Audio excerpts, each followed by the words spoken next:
Gold trusted gold buyers తాకట్టులో ఉన్న బంగారాన్ని విడిపించి ఈ రోజు ఉన్న మార్కెట్ ధరకే కొనబడును. మరిన్ని వివరాలకు సంప్రదించండి 77107720. నమస్తే, వెల్కమ్ టు ఆర్టీవీ. నేను సచిన్.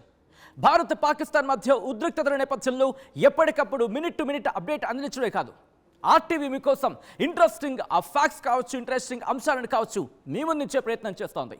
ఈ నేపథ్యంలోని ఈరోజు ఇంకో అంశంతో మీ ముందుకు వచ్చేస్తుంది. పాకిస్తాన్పై భారత్ తన రహస్య ఆయుధాన్ని ఉపయోగించబోతోందా? ఇండియా చేపట్టబోయే ఈ ఆపరేషన్ని తట్టుకోవడం దాయాది వల్ల సాధ్యం కాదా? ఆ పేరు వింటేనే పాక్ గుండెల్లో రైళ్లు పరిగెడతాయా? భారత్ దగ్గర ఉన్న అన్నిటికంటే విలువైన ఆయుధం ఏంటది? దాన్ని ఇప్పుడు రంగంలోకి దించితే పాక్ పరిస్థితి ఎలా ఉండబోతోంది? గతంలో ఏ యుద్ధంలో ఆ ఆయుధాన్ని భారత్ వాడింది? ఇప్పుడు చూద్దాం. ప్రాజెక్ట్ కాళీ ఈ పేరు వినబడితే చాలు పాక్ పరారవుతుంది. ఈ ఆయుధాన్ని ఇప్పటివరకు భారత ప్రభుత్వం అత్యంత రహస్యంగా, గోప్యంగా దాచుంచింది.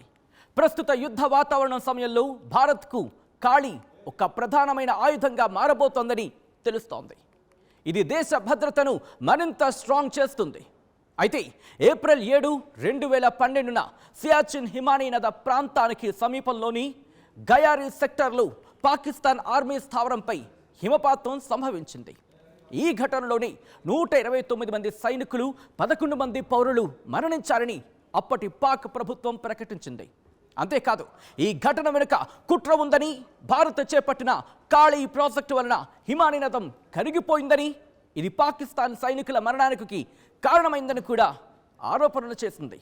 ఇప్పుడు భారత్కు అత్యంత రహస్యంగా ఉన్న ఆయుధం కాళీ పాక్ని భయపెడుతోందట. ఈ విషయాన్ని ADE engineering components Indo German company director Girish Linganna తెలిపారు.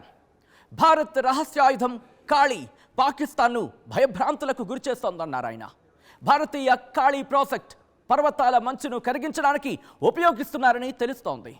ఈ ప్రాజెక్ట్ కోడ్ నేమ్ కూడా ఆపరేషన్ వైట్ వాష్గా తెలుస్తోంది. కానీ ఇది ఎక్కడా అధికారికంగా ధృవీకరించలేదు. అది 2018 జూలై 14 పార్లమెంట్ కాళీని సాయుధ దళాల్లో చేర్చే ప్రతిపాదన ఉందా అని అడిగింది. అప్పుడు మాజీ రక్షణ శాఖ మంత్రి మనోహర్ పార్కర్ లోక్సభలో స్పష్టంగా జవాబిచ్చారు. ఆయన ఈ సమాచారం అత్యంత సున్నితమైంది, దీనిని బహిర్గతం చేస్తే జాతీయ భద్రతకు హాని కలుగుతుంది అని ఆయన భావించారు.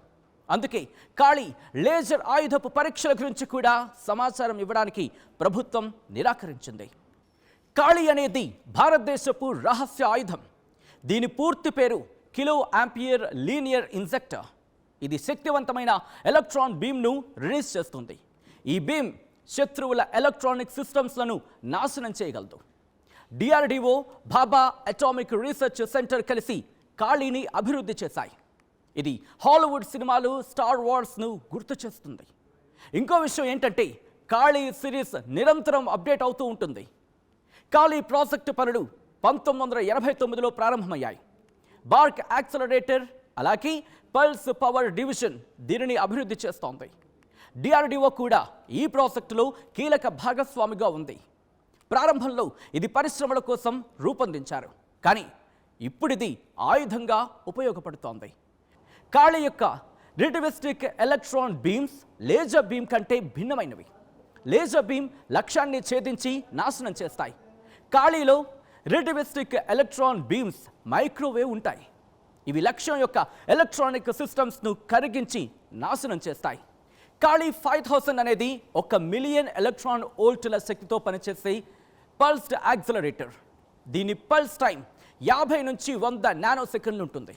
ఇది 40 కిలో ఆంపియర్ కరెంట్ మరియు 40 గీగావాట్ పవర్ కలిగి ఉంటుంది. దీని బరువు 10 టన్నులు.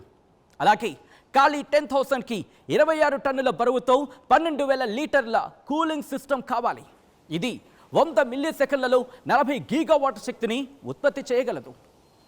యుద్ధ ట్యాంకులు, యుద్ధ విమానాలు, మిజైల్స్, నౌకలను క్షణాల్లో కాళీ నాశనం చేయగలదు. నౌకాదళ యుద్ధాల్లో కూడా ఇది ప్రభావవంతంగా పనిచేస్తుంది. ఇది శత్రువుల ఎలక్ట్రానిక్ సిస్టమ్స్ను పూర్తిగా నాశనం చేయగలదు. భారతదేశానికి లేజర్ డిఫెన్స్ షీల్డ్గా కాళీ పనిచేస్తుంది. మొత్తంగా చెప్పాలంటే కాళీ భారతదేశానికి ఒక గేమ్ చేంజర్ లాంటి ఆయుధం. ఇది యుద్ధ రంగాన్ని మార్చేయగలదు. అయితే దీనిని ఉపయోగం కావచ్చు, లేకపోతే దీని ఉపయోగం కావచ్చు, సామర్థ్యాలు కావచ్చు, ఇప్పటికే రహస్యంగానే ఉంటూ ఉన్నాయి. భారత్ దీనిని మరింత డెవలప్ చేసే ప్రయత్నంలో ఉంది. భవిష్యత్తులో భారత భద్రతకు కాళీ కీలకమైనదిగా మారబోతోంది. మరిన్ని వీడియోస్ కోసం ఛానల్ ని సబ్స్క్రైబ్ చేయండి. లేటెస్ట్ అప్డేట్స్ కోసం వాట్సాప్ ఛానల్ ని ఫాలో అవ్వండి. ఆ లింక్ డిస్క్రిప్షన్ లో ఉంది.